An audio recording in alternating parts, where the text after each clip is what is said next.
దేవునికి స్తోత్రం. హల్లెలూయా. దేవుని నామానికి మహిమ కలుగును గాక. కూడి వచ్చిన మీ అందరికీ వందనాలు. బాగున్నారా? రైట్. దేవుని మహాకృపను బట్టి ఆరోగ్యం కలిగి ఉన్నాము. లెంటులో మొదటి ఆదివారం కరుణా సహిత జీవితము కొరకైన పిలుపు. కరుణా సహితమైన జీవితము కొరకైన పిలుపు. కరుణా సహితమైనటువంటి జీవితం కొరకైన పిలుపు. పోయిన వారం దేని కొరకు పిలుపు?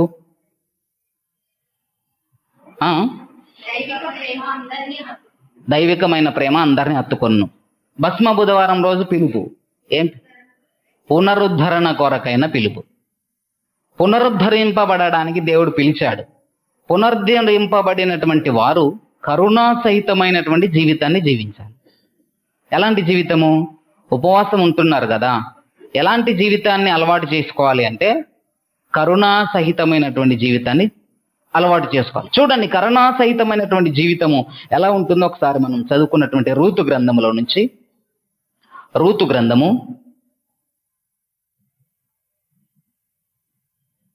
2వ అధ్యాయము 8వ వచనం ఒకసారి చూడండి.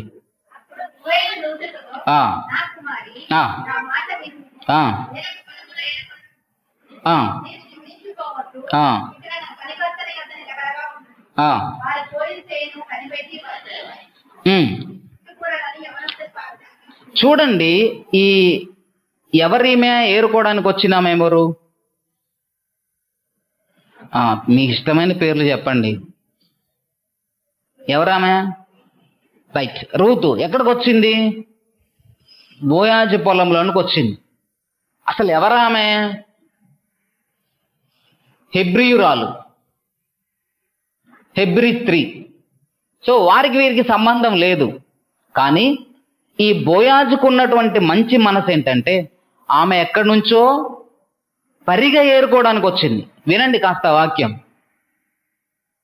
ఎక్కడి నుంచో పరిగె ఏరుకోవడానికి వచ్చినటువంటి ఆమెను చూసినటువంటి బోయాజు ఏమన్నాడు తెలుసా? అమ్మా, నువ్వు ఎక్కడికి పోవద్దు, ఇక్కడే నీ పరిగె ఏరుకో, ఈ పొలంలోనే పరిగె ఏరుకో, నీకు సరిపోకపోతే ఇంకా కొంచెం పెడతాం, అంతేగాని వేరే కాడికి నువ్వు వెళ్ళొద్దు అని చెప్పేసి మాట్లాడుతున్నాడు. ఎందుకు ఆయనకు ఆమె మీద అంత ప్రేమ కలిగింది అని అంటే, బోయాజుకున్నటువంటి మంచి లక్షణం ఏంటంటే కరుణా సహితమైన జీవితాన్ని కలిగే లక్షణము బోయాజు గారికి ఉంది. దేవునికి మహిమ కలుగును గాక. అందుకే ఆయన పేరు బైబిల్లో రాయబడింది. బోయాజు గారికి మంచి లక్షణం ఉంది, అందరినీ ప్రేమించే లక్షణం ఉంది. నిజమైన ప్రేమ, దైవికమైనటువంటి ప్రేమ హత్తుకుంటుంది. హత్తుకునే లక్షణము బోయాజు గారికి ఉంది. ఈ దినము ఎవరైనా మన మందిరంలోకి వస్తే వారిని ప్రేమతో హత్తుకోవాలి. వారిని ప్రేమతో హత్తుకోవాలంటే మళ్ళీ వేరే విధంగా అర్థం చేసుకోమాకండి. దేవునికి మహిమ కలుగును. రైట్.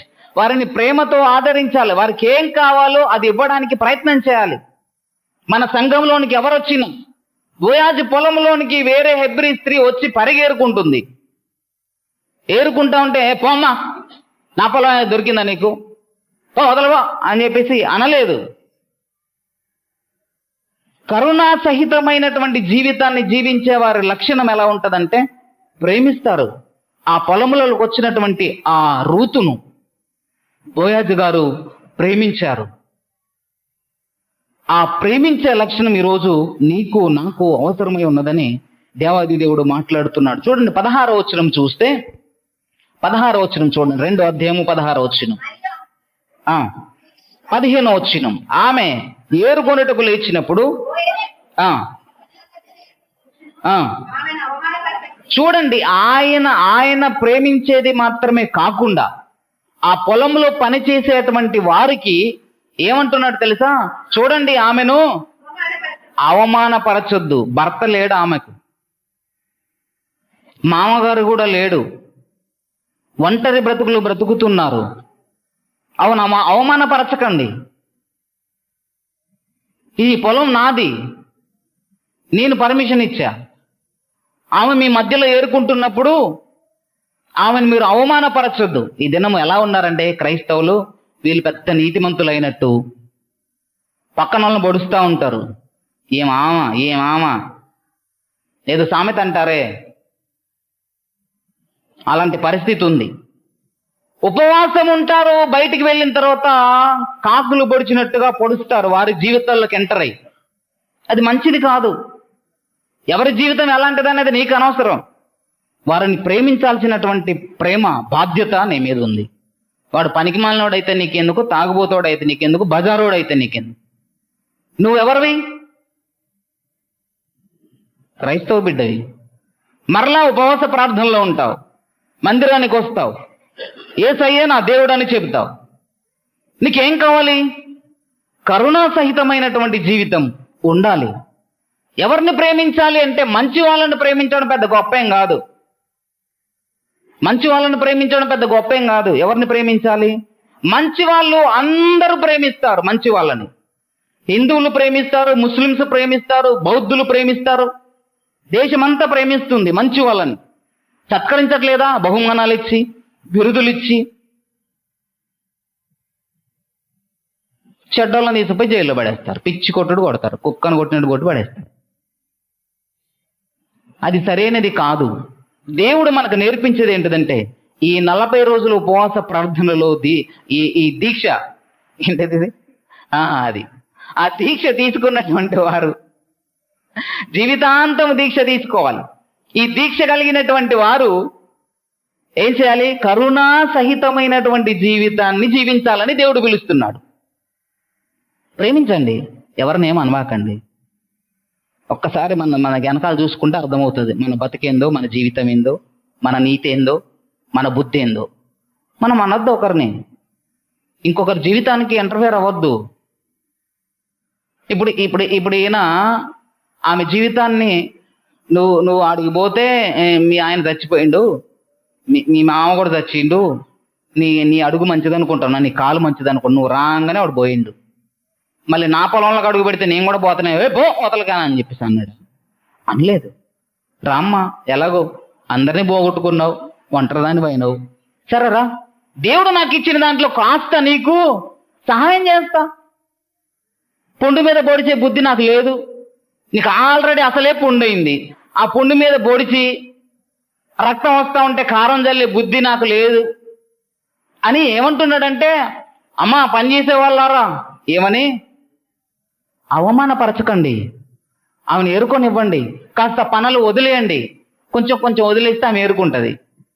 ఆ చదవండి మీరు, ఆ అధ్యాయం అంతా చదివితే కాస్త పనులు మీరు వదిలిపెట్టండి, ఆమె కొరకు వదిలిపెడితే ఆమె ఏరుకుంటుంది అని చెప్పేసి చెప్తా ఉన్నాడు. ఆమెను అవమానపరచొద్దు. ప్రియమైన దేవుని బిడ్డలారా, ప్రేమతో తెలియజేసేది ఏంటంటే, ఈ మాటలు నేను కాదు, దేవుడు తెలియజేస్తున్నాడు. దేవుడు మీతో మాట్లాడుతున్నాడు.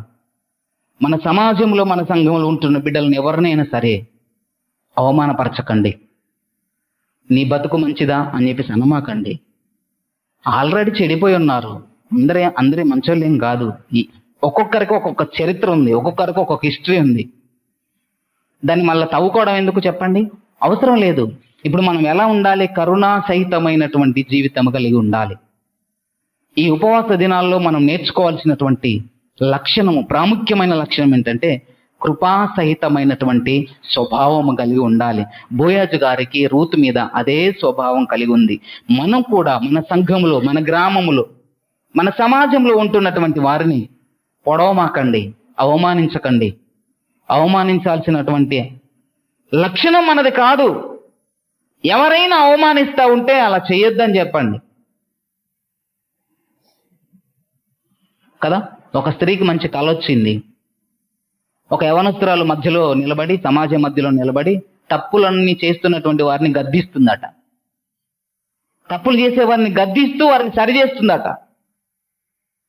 మనం ఏం చేయాలి? తప్పులు చేసేవారిని సమాజంలో గద్దించాలి, గద్దించే వారిని సరి అయిన రీతిలో నడిపించాలి.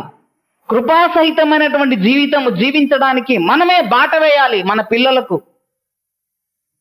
నిన్నెందుకు దేవుడు నిలబెట్టాడో, బ్రతికుంచాడో తెలుసా? ఆయన మాటలు చెప్పడానికి, ఆయన కృపాసహితమైనటువంటి జీవితాన్ని జీవించడానికి కొరకు దేవుడు నిన్ను నిలబెట్టుకుంటున్నాడు. కాబట్టి ఎవరిని పొడవమాకండి, అవమానించకండి. కింద వచ్చిన చూస్తే 21 చూడండి. 16 వచనం ఆమె కొరకు పిడికిళ్ళు పడవేసి ఆమె ఏరుకొన్నట్లుగా విడిచిపెట్టుడి, ఆమెను గద్దింపవద్దు.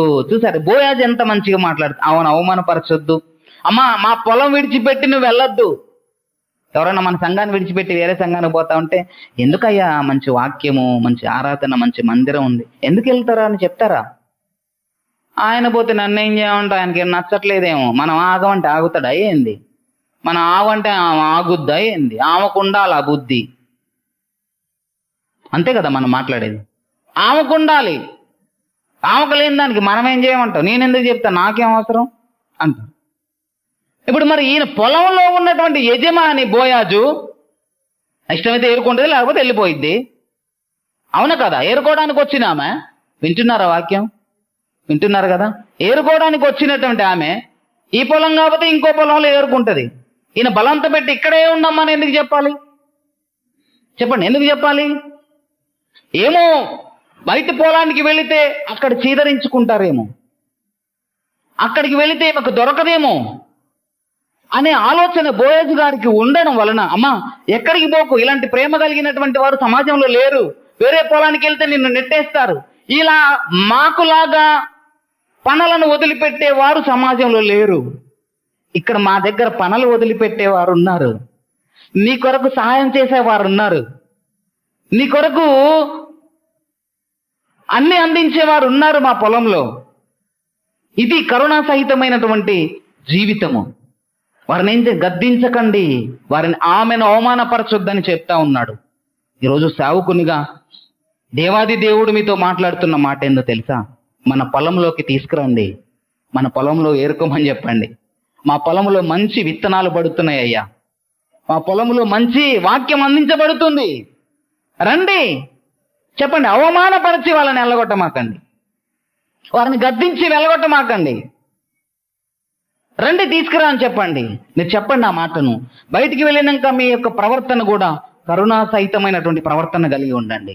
అదే క్రైస్తవ జీవితం. దేవునికి మహిమ కలుగును గాక. 21వ వచనం చూస్తే, 21వ వచనం చూడండి.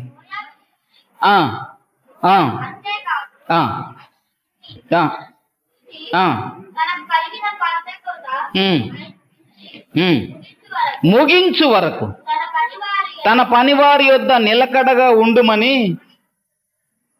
చూసారా, కడ వరకు, ఈ పని అయిపోయేంత వరకు ఉండమని చెప్పాడు. నీకేం కావాలంటే అన్నీ నా పొలంలో దొరుకుతాయమ్మా, నువ్వేమీ భయపడొద్దు, ఈ పొలాన్ని విడిచిపెట్టొద్దు. ఇక్కడ ఉంటే ఎవరైనా నిన్ను అవమానపరిస్తే చెప్పు, నేను వారిని గద్దిస్తా. వారికి ముందుగానే చెప్తుండు, ఎవరు ఏమైనా అవమానపరచొద్దు, గద్దించకండి, ఇంకా పనులు వదిలిపెట్టండి. వదిలిపెడతామా? వదిలిపెడతాం. ముందు నాకే రాదయ్యా, ఒకటే ఇచ్చిన ఇంకా 2 రాదు. వదిలిపెట్టాలి. ఇతరులకు ఇచ్చే స్వభావం నీకు ఉండాలి. ఏమో దొరికిన కాడికి దొరికినట్టే బొక్కటమే మంచి పద్ధతి కాదు ఇది. మనం ఎండాలి, ఇతరులు పండాలి. అది యేసయ్య ఎండిపోయాడు సిలువలో, రక్తాన్ని కార్చాడు, మరణాన్ని వదిలిపెట్టాడు. ఆయన ఏమైనా దాచుకున్నాడా? ఈరోజు మనకెందుకు ఆ బుద్ధి? క్రైస్తవులమైన మనం లాక్కోటే ముందు మనకే కావాలి, ముందు నాకే, చెయ్యి పెడితే ముందు నాకే రావాలి. ఏంటిది ఇది?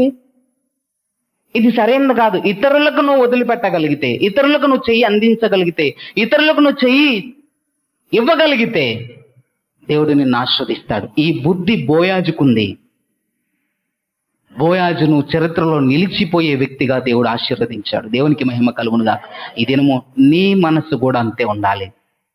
మందిరానికి వస్తున్నటువంటి క్రైస్తవ బిడ్డ, యేసుని నా దేవుడు అని చెప్పుకుంటున్నటువంటి దేవుని బిడ్డలారా, కృపా సహితమైన జీవితము జీవించడానికి ప్రయత్నం చేద్దాం. ఎవరిని ఏమనకండి. నువ్వు ఈరోజు తిట్టి రేపొద్దున వెళ్ళిపోయినావు అనుకో, నన్ను తిట్టినందుకు అది చచ్చిందని వాడు నవ్వుతాడు. నిజమే. ఇక్కడ ఏదైనా గొడవ పెట్టుకోనట్టు బండి మీద బయటకు వెళ్ళడానికి ఏదైనా గుద్దింది అనుకో, అప్పుడు ఏమనుకుంటా తెలుసా? నన్ను తిడితే అంతేమంటది మరి అంటారు. నేను తిట్టినందుకు కాదు అక్కడ జరిగింది, దేవుడు ఆజ్ఞాపించిన కాబట్టి జరిగిందంతే.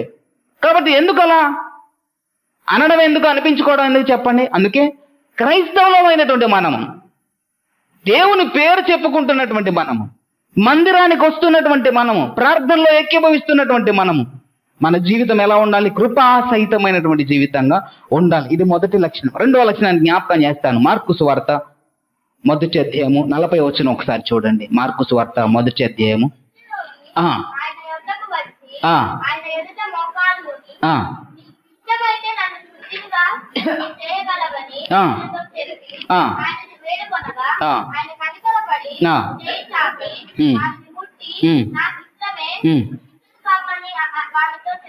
చాలు, దేవునికి స్తోత్రం.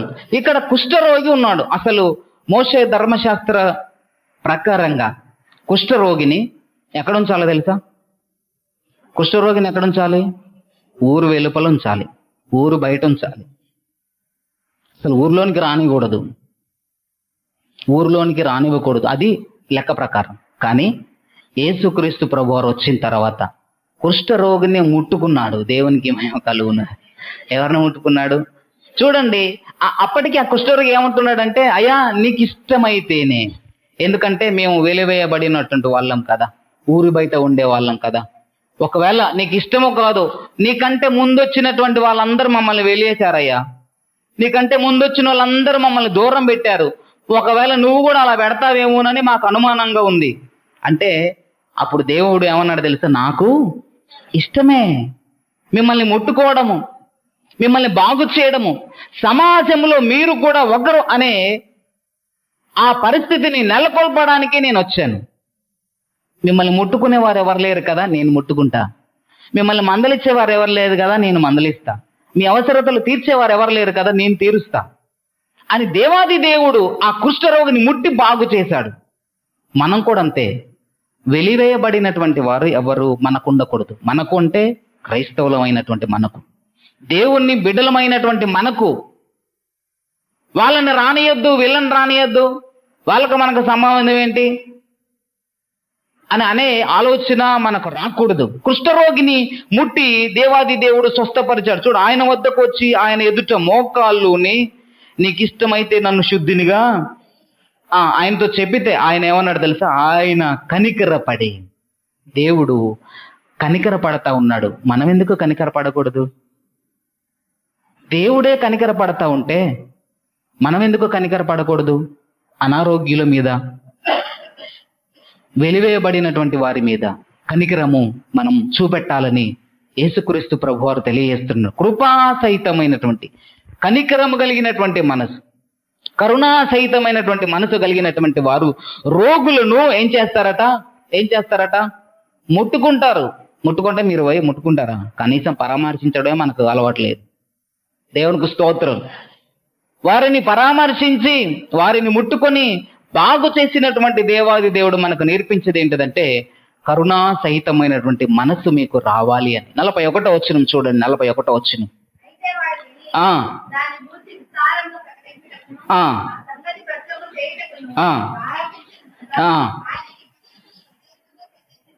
చూడండి, ఈ కుష్ఠరోగి ఏం చేశాడంటే, అయ్యా నువ్వు బాగుపడ్డావు కదా, ఎవరితో చెప్పమాకు అని అంటే ఏం చేశాడట?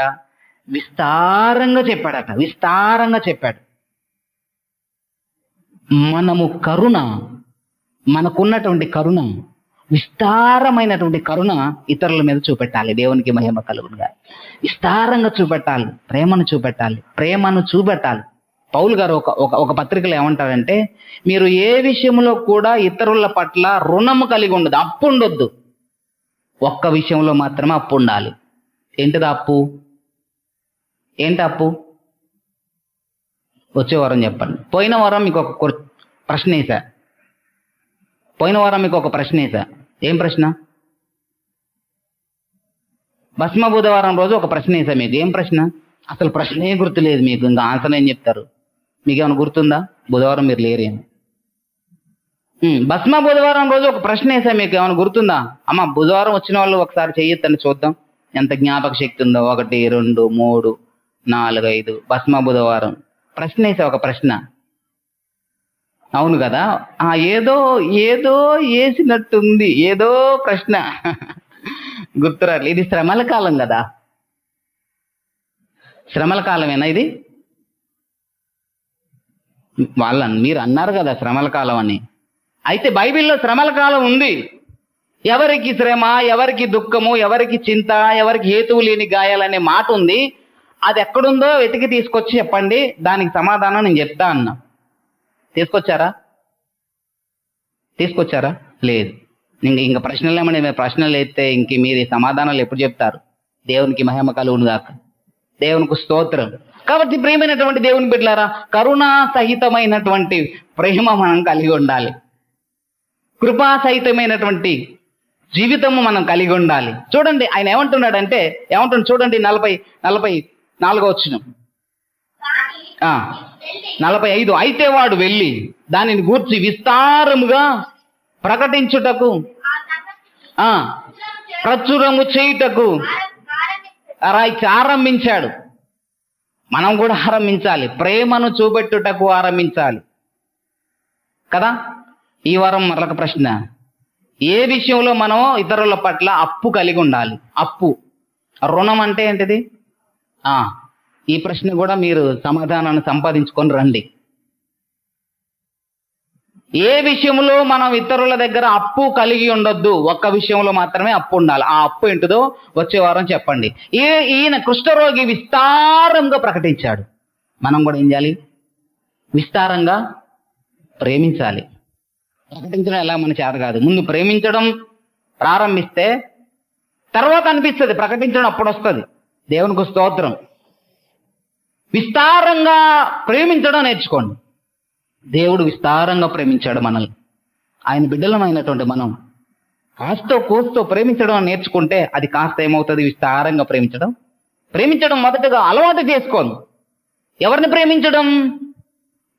అమ్మ మంచిగా 3 పూటలు అన్నం పెడతా ఉంటే అమ్మ ఇష్టం. నాన్న గద్దిస్తా ఉంటే అస్సలు మా నాన్న అంటే అస్సలు పడదు నాకు. మా నాన్న అంటే అస్సలు ఇట్లే ఉండొద్దు. అందరిని సమానంగా ప్రేమించాలి. దేవునికి మహిమ కలుగుతుంది. దేవుడు లోకం ఎంతో ప్రేమించాడు కదా. రోగుల కొరకే వచ్చా, పాపుల కొరకే నేను వచ్చా, నీతిమంతుల కొరకు రాలేదు. కృపాసహితమైనటువంటి, కరుణాసహితమైనటువంటి ప్రేమ మనం చూపెట్టాలి. క్రైస్తవులంగా మనం నేర్చుకోవాల్సినటువంటి ప్రాముఖ్యమైనటువంటి విషయం ఏంటిదంటే ప్రేమించడం నేర్చుకోండి. ఈ ప్రేమ అక్కడ నీకు స్థానాన్ని కల్పిస్తుంది అంతే. దేవునికి మహిమ కలుగును గాక. నువ్వేమి డబ్బులు ఇచ్చినంత మాత్రాన, ఒకరించి ప్రార్థన చేసినంత మాత్రాన, చెప్పండి, ఏదో గొప్పలు చేసినంత మాత్రాన పరలోక రాజ్యంలో స్థానం ఉండదు.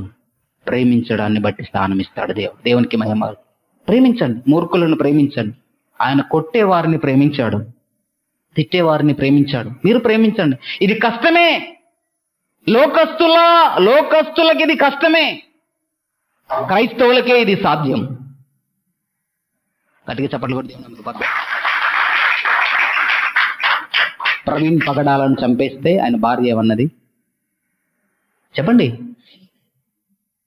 క్షమించేస్తున్నాను అన్నది. మీ కొడుకుని ఒక్క చెంప మీద, రోడ్డు మీద ఒకటి కొట్టండి, రేపొద్దున పంచేది బెటరు. దండగయ్యారు. నా కొడుకు చెంప అసలు ఎంత వాసింది తెలుసా? వాడికి హాస్పిటల్కి పోతే ఇన్ని డబ్బులు అయినాయి తెలుసా? ఇలా ఊరుకున్నాం అనుకో, రేపొద్దున చెప్పండి, ఇలా ఊరుకుంటే రేపొద్దున ఇంకొకటి చేస్తాడు వాడు. నా ఇంటి మీదకి వచ్చి మమ్మల్ని అందరినీ చంపేస్తే ఏంటిది? మా జీవితం ఏం కావాలి? నీ జీవితాన్ని నువ్వు కాపాడుకుంటావా దేవుడు లేకుండా? మరి ప్రవీణ్ పగడాలను చంపేశారు, భార్య ఏమన్నా క్షమించేస్తాను భా అని చెప్పేశాను. గ్రహం స్టెయిన్స్ గారిని, వారి పిల్లల్ని కారులో దహించి వేశారు, భార్య క్షమించేసింది. ఇది క్రైస్తవులకు ఉండాలండి. నిన్ను తిట్టే వాళ్ళని, నిన్ను కొట్టే వాళ్ళని ప్రేమించడం నేర్చుకోండి. నేను కూడా అలాగే నేర్చుకుంటున్నా. దేవునికి మహిమ కలుగును గాక. నేను నేర్చుకుంటున్నా, మీకు నేర్పిస్తున్నా. నన్ను ఎవరైనా తిడితే చెప్పండి, వాళ్ళ ఇంటికి వెళ్ళి వాళ్ళకి ప్రార్థన చేసి వస్తా. కావాలంటే వాళ్ళ అవసరతలు కూడా తీర్చేసి వస్తా.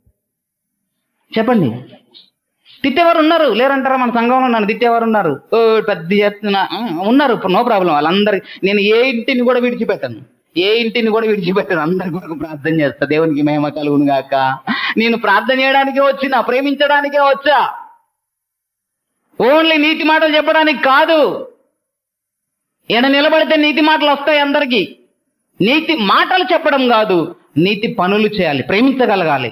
పోనీలే, దేవుడు చూసుకుంటాడు, పోనీలే. మా నాన్నగారు మాకు నేర్పించారు, మా నాన్న ముఖం పట్టుకొని బండ బూతులు తిడతా ఉంటే మా అమ్మ అన్నది, నిజంగా నువ్వు అసలు ఎట్టెట్ట పంతులు అయినావో ఏందో అని తిట్టింది మమ్మల్ని. అయితే నేను ఎట్టెట్ట పంతులు తర్వాత తెలుస్తుంది ఉండు, తర్వాత తెలుస్తూ ఉండు అని చెప్పేసి అన్నాడు. తెల్లారు వాళ్ళ ఇంటికి వెళ్ళి ఆయన తీసుకొని వచ్చి ఇంట్లో టీ పెట్టించి టీ పోవించాడు. అమ్మ టీ పెట్టు అని ఆయన పేరు చెప్పి ఆయన వచ్చారు. టీ పెట్టు అంటే టీ పెడితే మమ్మ టీ పెట్టి నువ్వే పట్టకపోయి నేనేయను, వాడికి నేనెయ్యను అన్నది. నేనేస్తా అని మా నాన్న తీసుకెళ్ళి టీ ఇస్తే పాపం ఏడ్చిండు ఆయన. తప్పైంది పంతులు గారు, నోరు జారి అనవసరంగా నేను తిట్టాను, క్షమించండి అంటే 2 చేతులు పట్టుకున్నాడు.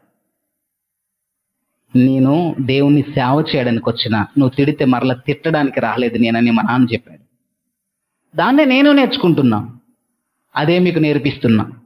మిమ్మల్ని తిట్టేవారిని ప్రేమించండి, మిమ్మల్ని కొట్టేవారిని ప్రేమించండి. దేవుని బిడ్డలంగా ఈ సమాజంలో పేరు సంపాదించుకుందాం. వీర్ర నిజమైన దేవుని బిడ్డలు. పాపం కొట్టినా తిరిగి కొట్టనటువంటి బిడ్డలు వీళ్ళు. తిడితే మరలా తిరిగి తిట్టనటువంటి నిజమైన దేవుని బిడ్డలు వీళ్ళు అని అన్యజనులు నీ గురించి చెప్పి దేవాది దేవుణ్ణి మహిమపరచాలి. దేవునికి మహిమ కలుగును గాక. దేవునికి మహిమ ఎలా వస్తుందో తెలుసా?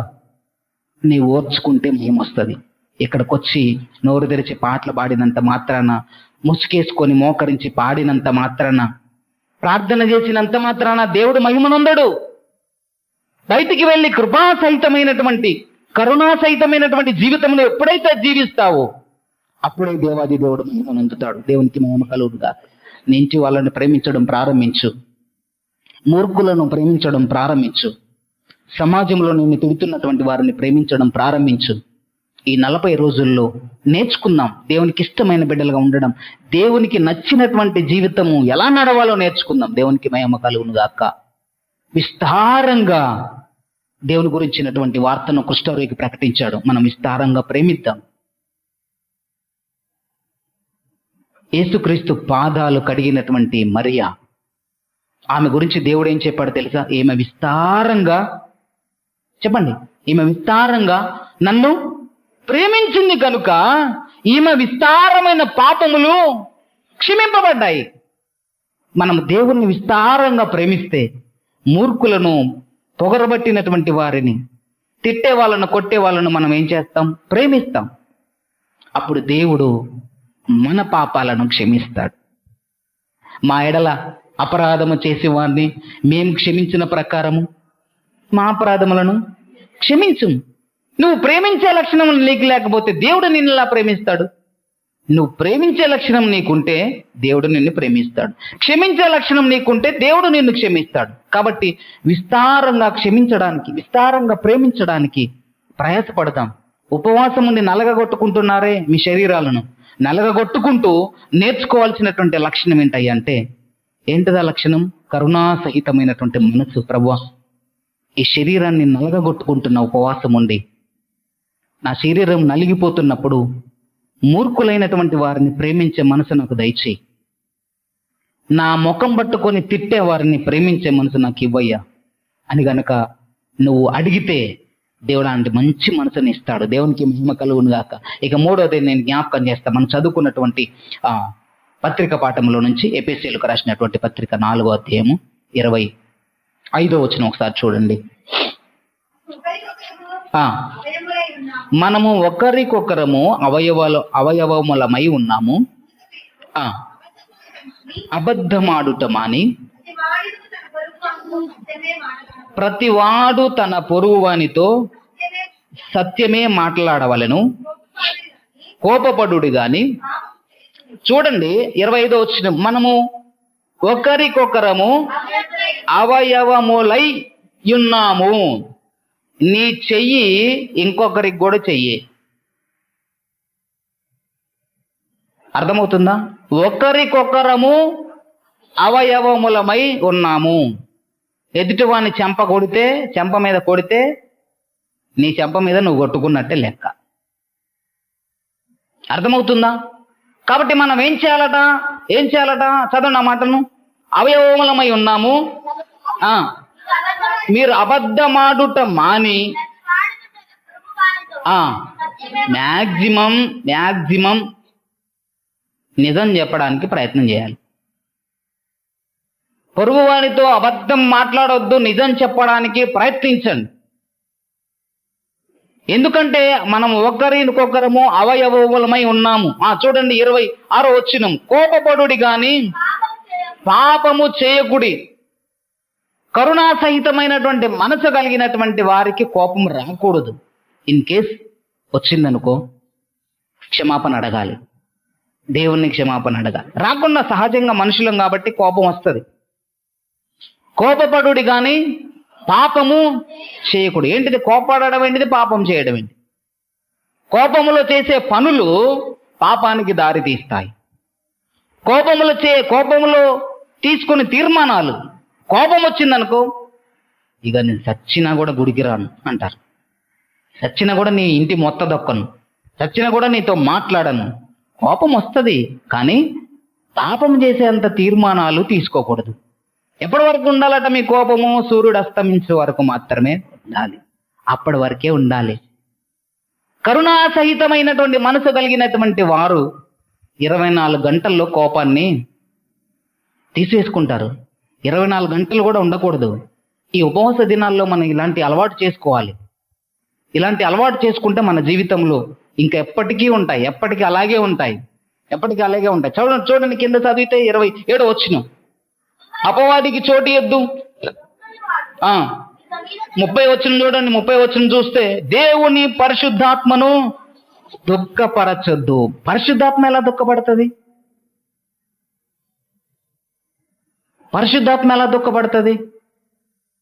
పరిశుద్ధాత్మను నేను పొందుకున్నానంటారా? పరిశుద్ధాత్మను పొందుకున్నా అంటారు. పరిశుద్ధాత్మ మందిరంలో వస్తుంది, పరిశుద్ధాత్మ మరలా వెళ్ళిపోతుంది, పరిశుద్ధాత్మ మరలా దుఃఖపడుతుంది. పరిశుద్ధాత్మను దుఃఖపరచడం అంటే మన అంశం ఏంటిది? కరుణా సహితమైనటువంటి స్వభావము లేకపోతే పరిశుద్ధాత్ముడు దుఃఖపడతాడు అంతే. పరిశుద్ధాత్ముడు ఎందుకు దుఃఖపడతాడు అంటే ఇక్కడ విన్న మాటలు విన్నట్టే మర్చిపోయి వెళ్ళిపోతావు. ఇంటికి వెళ్ళిన తర్వాత ఈ వాక్యానికి నీ జీవితానికి సంబంధమే ఉండదు. మరి పరిశుద్ధాత్మకు దుఃఖపడకపోతే ఏం చేస్తాడు? మరలా నువ్వు రాగానే వస్తాడా? రాడు. దుఃఖపడేటోళ్ళు ఎందుకు వస్తారు? ఇంకా నువ్వు పరిశుద్ధాత్మను దుఃఖపరుస్తున్నావు, ఇంకా పరిశుద్ధాత్ముడు ఎందుకు వస్తాడు? రాడు. మనం క్రియలు గనక దేవునికి ఇష్టమైనట్టుగా మనం క్రియలు చేస్తే పరిశుద్ధాత్ముడు మనలో నిలిచి ఉంటాడు. దేవునికి మహిమ కలుగును. వచ్చిపోవడం కాదు. ఆదివారం వచ్చి ఒక 5 నిమిషాలు 10 నిమిషాలు ఉండి వెళ్ళిపోయేది పరిశుద్ధాత్మ కాదు. ఎప్పటికీ స్థిరంగా ఉండేది పరిశుద్ధాత్మ. పరిశుద్ధాత్మ ఏం చేస్తుందో తెలుసా? సర్వ సత్యంలోకి నిన్ను నడిపిస్తుంది, సత్యం మాట్లాడేలా చేస్తుంది. కరుణా సహితమైనటువంటి జీవితము జీవించేలాగా పరిశుద్ధాత్ముడు నీకు సహాయం చేస్తాడు. అబద్ధం ఆడుతున్నప్పుడు హెచ్చరిస్తాడు, పరిశుద్ధాత్మను నేను నీలో ఉన్నా, ఎందుకు అబద్ధం ఆడుతాను? తప్పైందని క్షమాపణ అడుగు. ప్రభు తప్పైందయ్యా, అబద్ధం ఆడిన తప్పైంది ప్రభు. బూతులు మాట్లాడుతూ ఉంటే పరిశుద్ధాత్ముడు గద్దిస్తాడు నిన్ను. బూతులు మాట్లాడతావు, బుద్ధి లేదు నీకు అని ఎవరు గద్దిస్తారు? అంతరంగంలోని మనసు గద్దించి, వామ్మో నేను ఏందో అసలు ఎప్పుడు మాట్లాడని బూత్ నా నోటికి వచ్చింది అని క్షమాపణ అడిగి ఏడుస్తారు. అది పరిశుద్ధాత్మ. మరి ఇప్పుడు పరిశుద్ధాత్ముడు ఎందుకు దుఃఖపడుతున్నాడు? మన లెక్క చేయం కదా, మన లెక్క చేయం. ఇక్కడ ఉంటాం, చక్కగా పాటలు పాడతాం, చప్పట్లు కొడతాం, ప్రార్థన చేస్తాం, ఉపవాసం ఉంటాం, బయటికి పోయి పండబూతులు మాట్లాడతాం. ఇక పరిశుద్ధాత్ముడు దుఃఖపడకపోతే ఏం చేస్తాడు? సంతోషిస్తాడా? ఎగిరి గంతులు వేస్తాడా? నేను సర్వసత్యంలో నడిపిస్తాడా? ఎందుకయ్యా మీ కుటుంబము ఆ పరిశుద్ధాత్మతో నింపబడట్లేదు, మీ కుటుంబము ఆ మందిరానికి రావట్లేదంటే పరిశుద్ధాత్మని నువ్వేం చేస్తున్నావు? దుఃఖపరుస్తున్నావు. కనుకనే నీ కుటుంబము పరిపూర్ణంగా మార్పులోనికి రావట్లేదు. దేవునికి మహిమ కలుగును గాక. హల్లెలూయా. పరిశుద్ధాత్మను మనము సంతోష పెట్టాలి. పరిశుద్ధాత్మ దేవుణ్ణి మనము సంతోష పెట్టగలిగితే కరుణా సహితమైనటువంటి స్వభావము నీలో ఉంటుంది, ప్రేమించే లక్షణం ఉంటుంది, బోయాజుకున్నటువంటి లక్షణాలు నీలో ఉంటాయి. పరిశుద్ధాత్మను దుఃఖపెడుతున్నారా? ఒకసారి ఆలోచించండి. నువ్వు బయటికి వెళ్ళిన తర్వాత నీ ఇంటికాడ, నీ ఉద్యోగంలో, నీ ప్రయాణంలో, సమాజంలో 4-5 కూడిన చోట నీ ప్రవర్తన ఎలా ఉందో ఆ ప్రవర్తనను నువ్వు గమనించుకున్నట్లయితే పరిశుద్ధాత్మని దుఃఖపరుస్తున్నావా, పరిశుద్ధాత్మని సంతోష పెడుతున్నావా అనే విషయాలు నీకు అర్థమవుతాయి. ఎవరయ్యా కరుణాసహితమైనటువంటి జీవితాన్ని కలిగి ఉండేది అంటే పరిశుద్ధాత్మను సంతోష పెట్టేటువంటి వారు. దేవునికి మహిమ కలుగును గాక. కింద వచనం చూడండి, 31 వచనం. సమస్తమైన ద్వేషము, కోపము, క్రోధము, అల్లరి, దూషణ, సకలమైన దుష్టత్వము మీరు ఈ విసర్జిస్తే పరిశుద్ధాత్ముడు సంతోషపడతాడు. ఇవన్నీ పెట్టుకొని ఉపవాసం ఉంటున్నా, నీసు మారేస్తున్నా, కోడిగుడ్డు తినను, కిందనే పడుకుంటా, చెప్పులు వేసుకోను, మళ్ళీ ఇవన్నీ ఉంటాయి. ఇప్పుడేగా అమ్మ గుడికి పోయి వచ్చింది, బూతులు మాట్లాడుతానంటే ఆగరాదు. మళ్ళీ పంతులు గారు ఏంటంటే మళ్ళీ ప్రసంగాలు చేస్తాం. నీ పేరు పెట్టి చేస్తా ప్రసంగం, బుద్ధి రావడానికి. ఎస్, పాఠం అప్పచెప్పిన వాళ్ళని లేపి నిలబెట్టే సార్ తనట్లేదు. బెంచ్ మీద నిలబడరా, బెంచ్ మీద నిలబడి. ఎందుకురా హోంవర్క్ ఎందుకు చేయలేదురా? పరువు పోయిద్దని వాడిని కూర్చోబెట్టి నీ పేరు చెప్పనులే, అందరు వెళ్ళిపోయిన తర్వాత నీ సంగతి చెప్తా అంటాడా? ఎందుకని? అందరి ముందు ఎందుకు నిలబెడతాడు? బెంచ్ మీద గోడ కుర్చీ ఎందుకు వేపిస్తాడు? వాడు తాత ఊడిపెట్టాలని ఎందుకు తిడతాడు? మార్కులు తక్కువతే మిమ్మల్ని మీ నాన్న తీసుకురారా అని ఎందుకంటాడు? బుద్ధి రావాలని. నాకేమో ఆ బుద్ధి లేదా? మరి మిమ్మల్ని నిలబెట్టి బుద్ధి చెప్పేది చెప్పండి. నిలబెట్టి చెప్పండి. నిద్రెవరు పోతారో నిలబెట్టిస్తా. బయట బూతులు ఎవరు మాట్లాడు, నేను వచ్చిన ఊరిలోకి వచ్చిన ఏడే ఉంటా. వదిలిపెట్టేది లేదు. నాకు ట్రాన్స్ఫర్ వచ్చేదాకా వదిలిపెట్టేది లేదు. వదిలిపెట్టను అంతే. కాలికి చుట్టుకున్న పాము కరగమా అని అంటారా? మా ఊరికి చుట్టుకున్న పాము ఈయన అనుకోండి, నష్టమే లేదు. గద్దిచ్చేది తాట తీసేదే. ఏమంటారు చెప్పండి? అవసరం మీరే పోండి, కట్టకట్టకు పోయి మాకు వద్దయ్యే పంతులు గారు, మాకు అంత సిఎస్ఏ అంత మొత్తం పోయింది, మొత్తం నూనె రాసి దువ్వి చక్కగా పోగడాలి, అలాంటి వాళ్ళు లేరే అంటారా? కుదరదు. అలాంటి శిక్షణే లేదు. ఉంచుదాం దేవుడు ఎన్ని రోజులు ఉంచుతాడు? ఏ ఊర్లో ఉంచేదే. మీ సంగతి తేల్చేదే. మనం అందరం కలిసి రాజ్యానికి, దేవుని రాజ్యానికి వెళ్ళేదే. కాబట్టి సభలు కొట్టండి, దేవునికి మహిమ కలుగునుగా. మానేయాలి. పరిశుద్ధాత్ముని మనం ఏం చేయాలి? సంతోషపెట్టాలి. పంతులు గారిని సంతోషపెట్టాడని, పంతులు గారు సంతోషంగా ఉండాలంటే అందరింటికి 1000 రూపాయలు ఇస్తారంటే నేను 2000 ఇస్తా, గడి దవలు కొట్ట పలానా వాళ్ళు 2000 ఇచ్చారు. సంతోషమా? అస్సలు. మనం పంతులు గారు వాక్యం చెప్పిండుగా, చర్చి అయిపోయింది, ఇల్లు అయిపోయింది, మీ పంతులు గారు సంతోషంగా ఉన్నాడా ఒకసారి చెప్పండి అని అంటే ఉందా అని సంతోషం? సొన్నా. నాకు కావాల్సింది మందిరం కాదు, ఇల్లు కాదు, మీరు మారడమే నాకు కావాల్సింది. మీరు పరిపూర్ణ భక్తిలోనికి రావడమే నాకు కావాల్సింది. పరిశుద్ధాత్మను సంతోషపెట్టే బిడ్డలుగా మార్చడమే నాకు సంతోషం. నేనే కాదు, దేవుడు సంతోషిస్తాడు. దేవునికి మహిమ కలుగును గాక. నిజంగా సరైనటువంటి వాడిని మాలబంజరు పంపించనని దేవుడు సంతోషించాలి కదా. దేవుడు సంతోషించాలి. ప్రభు, నన్ను ఈ గ్రామానికి పంపించినందుకు నీకు వందనాలని నేను దేవునికి కృతజ్ఞతాస్తుతులు చెల్లించాలి. నువ్వు నన్ను పంపించావు ప్రభు, నీ పని నెరవేర్చా. ఇక చూడండి అయ్యా, బల నమ్మకమైనటువంటి మంచి దాసుడా అనేలా నేను పని చేశా, మిమ్మల్ని చూపెడతా. ఇగో ఇంతమందిని నిలబెట్టినయ్యా, ఇంతమందిని పాపంలో ఉన్నారు, ఇంతమంది గుడికి రాకపోయారు, ఇంతమంది బూతులు మాట్లాడేవారు, ఇంతమందిని నేను మార్చిన ప్రభువ అంటే నమ్మకమైన మంచి దాసుడా ఇంకొద్ది రోజులుండు అని బిషప్ గారు అన్నట్టుగా, కొద్ది రోజులు ఉంచుతాలే నిన్ను అన్నట్టుగా దేవుడు ఇంకొన్ని రోజులు ఉంచుతాడేమో మాలబంజర్ల. దేవునికి మహిమ కలుగునుగాక. హల్లెలూయా.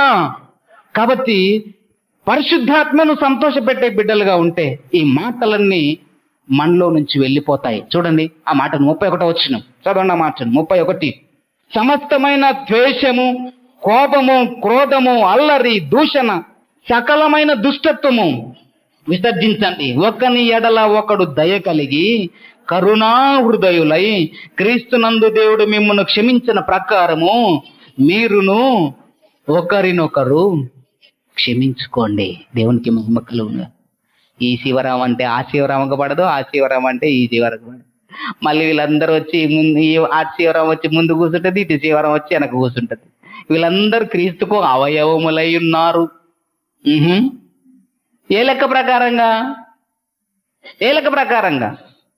ఈ లెక్క ప్రకారం చెప్పాలంటే యేసుక్రీస్తు ప్రభు వారు చెయ్యింది విడగొట్టి ఒక చెయ్యి ఏడుంది, ఒక చెయ్యి ఆడుంది. ఇప్పుడు యేసయ్యను విడగొట్టినట్ట, మీరు కలిసి ఉన్నట్ట? చెప్పండి. ఇప్పుడు పరిశుద్ధాత్మ దేవుడు సంతోషిస్తాడు, అబ్బా ఏసయ్య 2 చేతులను ఒక చెయ్యి ముందు కూర్చోబెట్టింది, ఇంకో చెయ్యి వెనక కూర్చోబెట్టిందని. పరిశుద్ధాత్మ దేవుడు నవ్వుతాడా, సంతోషిస్తాడా, ఏడుస్తాడా? చెప్పండి. ఏడుస్తాడు. మీరు ఆయనకు అవయవములై ఉన్నారు కాబట్టి ఒకని ఎడల ఒకరు ఎలా ఉండాలట? ఎలా ఉండాలి? ప్రేమ కలిగి ఉండాలి, క్షమాపణ కలిగి ఉండాలి. మనకు మనమే కరుణా సహితమైనటువంటి జీవితాన్ని ఉండడానికి కొరకు దేవుడు పిలిచాడు. ఎందుకు పిలిచాడు తెలుసా? కరుణా సహితమైనటువంటి స్వభావము కలిగి ఆ జీవితము కావాలని దేవుడు నిన్ను నన్ను పిలిచాడు. ఆ పిలుపుకు తగినట్టుగా మనం బ్రతుకుదాం. పునరుద్ధరించడానికి బుధవారం రోజు పిలిస్తే కరుణ, కృప, కనికరము కలిగినటువంటి వ్యక్తులుగా మనల్ని మన జీవితాలని కట్టుకుందాం. అయ్యా, ఉపవాస దినాల్లో నా కఠినమైనటువంటి మనసును తీసివేయండి అయ్యా, మెత్తని స్వభావం నాకు దయచేయండి. నలిగిపోవాలి, శరీరం కాదు నలిగిపోయేది, మీ మనసు. విరిగి నలిగిన శరీరం కలిగినటువంటి వారిని దేవుడు ప్రేమిస్తాడనుందా? అసలు హృదయం నలిగిపోదు, ఒక్క మాట అంటే పడేది లేదు, అస్సలు ఒప్పుకోదు. నాది ఎందుకు తీసుకున్నావు? హృదయం నలిగిపోయేది లేదు, శరీరం మాత్రం అసలు ఉపవాసం రోజుకు నీరసమైపోతూ ఉంటుంది. హృదయం మాత్రం రోజు ఏమవుతుంటది? కఠినమైపోతూ ఉంటుంది. ప్రార్థన ఎక్కువ చేస్తాను ఏమనుకుంటాను. ఇవాళకి ఎన్నో రోజు తెలుసా? చెప్పండి. ఇవాళకి 5వ రోజు. 5 లెక్క పెట్టుకుంటున్నారా? 1వ రోజు 4, ఎన్నో రోజు ఇలా 5వ లెక్క పెట్టుకుంటున్నా. ఏం నలిగిపోవాలి? 5 రోజులు ఉపవాసం ఉన్నాను, శరీరం నలిగిపోవాలి. శరీరం నలిగిపోతే సాతానుడు వస్తాడు దగ్గరికి. దేవునికి మహిమ కలుగును గాక. శరీరం నలిగిపోతే ఎవడొస్తాడు? సాతానుడు వస్తాడు. హృదయం నలిగిపోవాలి, నీ మనసు నలిగిపోవాలి. ఎలా నలిగిపోవాలి? కఠినులైనటువంటి వారిని ప్రేమించేంత స్థాయికి నలిగిపోవాలి. దెబ్బలు పడాలి, అప్పుల పాలు అవ్వాలి, దేవుణ్ణి మహిమపరచాలి. నీ శరీరం కుళ్ళిపోయి కృషించి నలిగిపోవాలి, దేవుణ్ణి మహిమపరచాలి. యోబు గారిది అదే పరిస్థితి. దేవుణ్ణి మహిమపరచాడు. అప్పుడు వచ్చాడు దేవుడు. ఎప్పుడొచ్చాడు? హృదయం నలిగిపోవాలి. విరిగి నలిగిన హృదయం గల వారికి దేవుడు ఆసన్నుడు. కాబట్టి శరీరాలు కాదు నలగగొట్టుకో. శరీరము మన మాట వినాలంటే శరీరానికి అందించే ఆహారాన్ని ఆపాలి. ఆపినప్పుడు ఆత్మీయమైనటువంటి వాక్యమనే ఆహారముని హృదయానికి అందినప్పుడు ఇప్పుడు హృదయం మాట శరీరం వింటది, మనసు మాట శరీరం వింటది. ఇప్పుడు శరీరం మాట నువ్వేండం కాదు. కాలు నొచ్చిందనుకో, శరీరం చెప్పుద్దే కాలు నొత్తుంది, మంచి కూసో నొప్పి లేస్తుందంటే లేతాయి గారు తిడతాడేమో అని శరీరం అంటా ఉంటుంది, మనసు అంటా ఉంటుంది.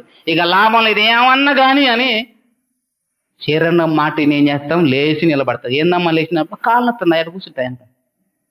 ఇప్పుడు ఎవరి మాట ఎవరున్నారు? శరీరం మాట వినేవారి దగ్గరికి దేవుడు వస్తాడా? రాడు. ఎవరి దగ్గరకు వస్తాడు? హృదయం నలిగిపోవాలి. నీ మోకాలు నొప్పి లేచినా, నీ శరీరం నొప్పి లేచినా, ప్రభువా సహించే మనసు నాకు దయచి, వాక్యం అయిపోయేదాకా కదలకుండా ఉండే మనసు నాకు దయచి, ఎన్ని ఫోన్లు వచ్చినా పక్కన పెట్టేసి నీ వాక్యాన్ని వినే మనసు నాకు దయచి. అవతల ఇబ్బంది పడుతుంటే నీ మనసు నలిగిపోతా ఉంటుంది చూడు. యేసయ్య మాట కొరకు, యేసయ్య సన్నిధి కొరకు, ఆరాధన కొరకు ఆ వెరిగి నలిగిన హృదయం గల వారిని దేవుడు, అబ్బా ఇంత కాలు నొప్పిలేస్తున్నా ఆరాధన అయ్యేదాకా కదలకుండా కూర్చున్నా చూడు, నీలాంటి వాళ్ళే నాకు కావాలంట. ఇన్ని రోజులు ఉపవాసం ముఖం చూడు అమ్మాయి ఎంత అయిపోయిందో, అమ్మో ఈయనంటే నాకు ఇష్టం అని దేవుడు అంటాడు అనుకుంటున్నా. అన్నాడు శరీరం కుళ్ళిపోయి ఆ శరీరం ఎవడికి కావాలరా బాబు, రేపొద్దున్న 3వ రోజు అయితే పురుగులు పడతాయి అంటాడు దేవుడు. దేవుడు కాదు, మనుషులే అంటారు. కాబట్టి దేవునికి కావాల్సింది మనసు నలిగిపోవాలి, విరిగి నలిగిన హృదయం మనకు కావాలి. అప్పుడే కరుణా సహితమైనటువంటి జీవితము మనము కలిగి ఉంటాం. కాబట్టి అలా ప్రయత్నం చేద్దాం. ఉపవాస దినాల్లో కృపా సహితమైనటువంటి, కరుణా సహితమైనటువంటి జీవితాన్ని జీవించడానికి ప్రయత్నం చేద్దాం. పరిశుద్ధాత్మ దేవుడు మనకు అలాంటి జీవితాన్ని కలిగి ఉండడానికి సహాయం చేయనుగాక. ఆమె ప్రార్థించుకున్న. పరిశుద్ధుడా వందనములు తండ్రి, కరుణాసహితము కలిగినటువంటి జీవితాన్ని జీవించాలని మీరు పిలుస్తున్నారు. ఈ పిలుపుకు మేము అంగీకరించి పరిశుద్ధాత్మను దుఃఖపరచకుండా రూతుని బోయాజు ఎలా ప్రేమించాడో మేమును అలా ప్రేమించగలిగినటువంటి మనసు మాకు అనుగ్రహించండి. కుష్ఠరోగిని మీరు ఎలా ప్రేమించారు, మేము కూడా ఇతరులను ప్రేమించగలిగినటువంటి మనసు మాకు అనుగ్రహించి కుష్ఠరోగికి విస్తారంగా మీ ప్రేమను ప్రకటించినట్లుగా మేము కూడా మా ప్రేమను బట్టి, మీరిచ్చిన ప్రేమను బట్టి విస్తారంగా అనేకులను ప్రేమించగలిగినటువంటి కరుణా హృదయము కలిగిన, కరుణా జీవితము కలిగినటువంటి, కరుణా సహితమైనటువంటి జీవితం కలిగినటువంటి వారిగా మమ్మల్ని తయారు చేసి పరిశుద్ధాత్మను దుఃఖపరచకుండా సంతోషింపజేసే లక్షణము మాకు, మా కుటుంబాలకు, మా సంఘానికి అనుగ్రహించి ఈ వర్తమానం చేత మా బిడ్డలను బలపరిచినందుకై మీకు కృతజ్ఞతాస్తుతులు చెల్లిస్తూ దుష్టుడు ఎత్తుకొని పోకుండా వారిని మీ నామంలో బంధిస్తున్నామయ్యా. వాక్య ప్రకారంగా జీవించే కృప మా బిడ్డలందరికీ అనుగ్రహించి మహిమ, ఘనత, ప్రభావాలు మీరు పొందుకుంటారని యేసయ్య శక్తి కలిగిన నామంలో అడుగుచున్నాము తండ్రి. ఆమేన్, ఆమేన్.